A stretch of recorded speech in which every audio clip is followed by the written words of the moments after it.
안녕하십니까. 조국혁신당 비상대책위원장 조국입니다. 먼저 저의 소회를 말씀드리겠습니다. 제가 자유를 찾은 지 한 달도 되지 않았는데 정책을 맡게 되었습니다. 독배라며 저를 말리는 분이 많았습니다. 다치지 않도록 귀에 있으라 라는 말도 많이 들었습니다. 그러나 그것은 계산입니다. 저는 그렇게 정치하지 않겠습니다. 정치는 책임입니다. 제가 책임지고 피해자의 상처 치유, 온전한 보상, 재발 방지, 제도 개선을 하겠습니다. 실천으로 응답하겠습니다. 진심으로 진심을 얻겠습니다. 모두 발언을 시작하겠습니다. 다시 한번 피해자분들께 깊이 사과드립니다. 당이 법률적 절차와 판단에 지중하여 마음을 잃지 못했다는 비판을 겸허히 받아들입니다. 저부터 통렬하게 반성하겠습니다. 조국혁신당은 소통, 치유, 통합 세 가지 원칙 위에서 공동체적 해결을 위한 다양한 조치에 나서겠습니다. 비대위원으로 당원과 국민의 다양한 목소리를 대변한 분들을 어렵게 모셨습니다. 조국혁신당의 조직 문화를 더 유연하고 평등하게 변화시켜 주실 것입니다. 비대위는 단순히 지도부의 빈자리를 대신한 자리가 아닙니다. 무엇보다 피해자분들이 신뢰하는 비대위가 되도록 노력하겠습니다. 당원분들, 당직자분들, 지지자분들도 신뢰하는 비대위가 되겠습니다. 조국혁신당 공동체의 마음을 모두 담아내는 그릇이 되겠습니다. 그렇게 진심을 다해서 국민의 신뢰를 회복해 나가겠습니다. 비대위원장에 선출된 직후 중앙당의 2차 가해 행위에 대한 단호한 조치를 지시했습니다. 이와 함께 중징계 처분을 내리는 당원 당규 개정안을 주문했습니다. 아직 해야 할 일이 여전히 많습니다.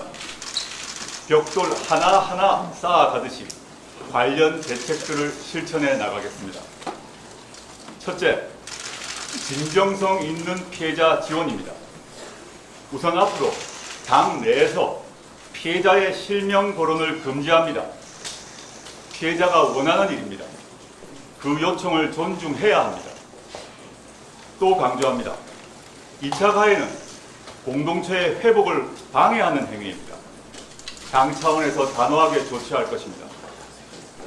일부 언론과 유튜브의 악의적인 보도는 용납하지 않겠습니다. 피해자분들을 악용하고 동시에 당을 공격하는 정략적 의도가 보입니다. 오늘 실무기구를 출범시키고 적극적으로 대응할 방침입니다. 심리치료 등 피해자분들을 위한 지원 대책도 정성을 다해서 실행하겠습니다.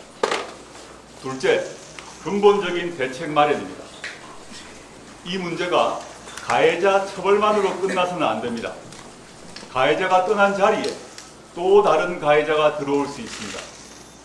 비대위원님들과 상의해서 인권 보호를 위한 상시기구를 설치하겠습니다.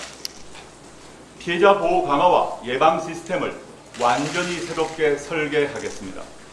나아가 조국혁신당은 성차별적 의식과 문화를 바꾸는 일에 나서겠습니다. 우리 사회의 성평등과 인권 향상을 위한 개혁에 책임지고 앞장서겠습니다. 셋째, 모든 당원이 비대위원입니다. 저는 공동체적 해결을 제시했습니다. 그러기 위해서는 당원들의 뜻이 비대위에 수평적으로 반영되어야 합니다. 빠르면 이번 주부터 전국 시도당별로 당원과의 대화를 시작하겠습니다. 그 목소리를 당론으로 실천하겠습니다. 많은 비판과 조언 부탁드립니다.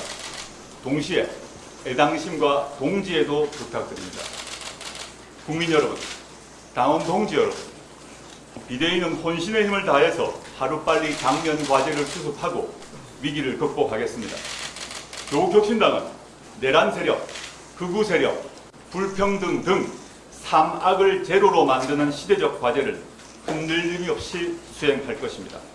마음을 열고 지켜봐 주시길 부탁합니다. 감사합니다. 예, 비대위원장님께서 모두 발언을 해주셨습니다. 자, 다음으로 비대위원분들의 말씀을 잠시 듣겠습니다. 경희사이버대학교 부총장, 청와대 여성가족비서관, 또 서울시 여성가족정책실장을 지내셨던 엄규숙 부위원장님부터 말씀 듣도록 하겠습니다.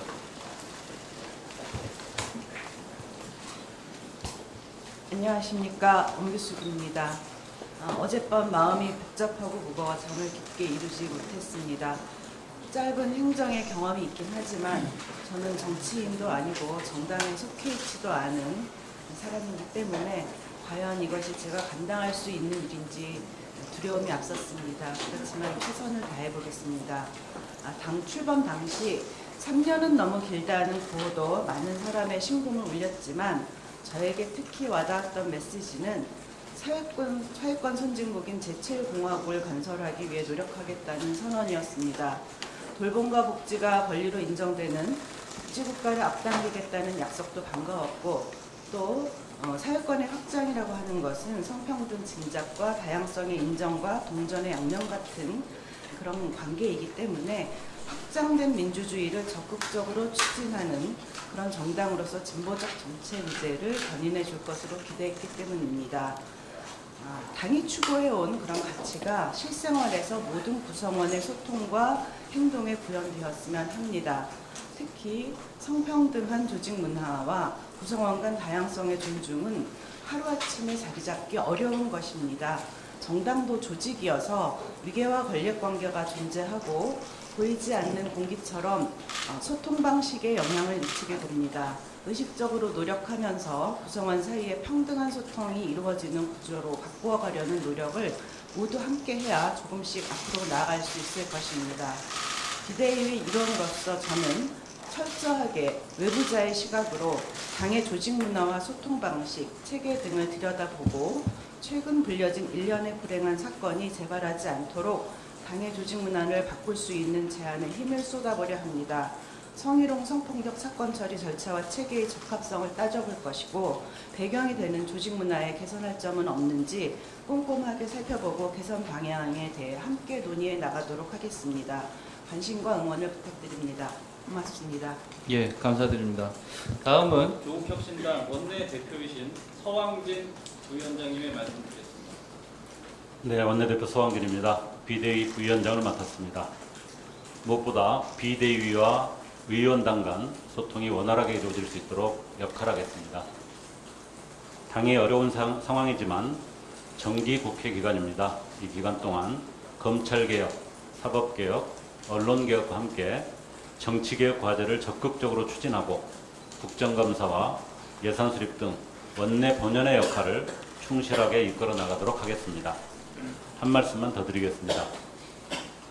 추미애 의원께서 성비 사건 가해자의 페이스북 반론에 대해 언급하시면서 조국 혁신당이 외부 전문가에게 조사를 위탁하면서 사안이 진실게임으로 전환되었다.